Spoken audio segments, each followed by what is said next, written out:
আসসালামু আলাইকুম রহমতুল্লাহ।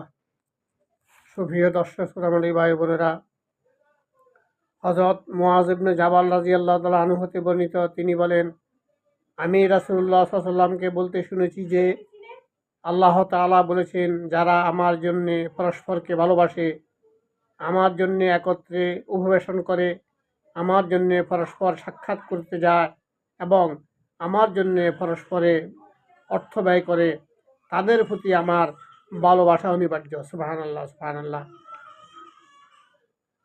যারা আল্লাহর জন্য ভালোবাসে, আল্লাহর জন্য অর্থ ব্যয় করে, আল্লাহর জন্য অর্থ দেয় না, আল্লাহর জন্য সব কিছু করে,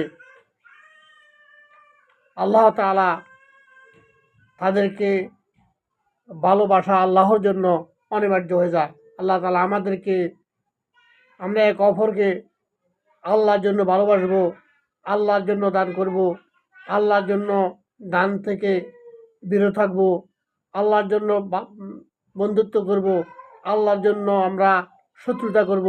আল্লাহ আমাদেরকে সর্বক্ষেত্রে আল্লাহকে ভালোবেসে কাজ করার, আল্লাহর জন্য সবাইকে ভালোবাসার তৌফিক দান করুন। আমিন। আসসালামু আলাইকুম রহমতুল্লাহ।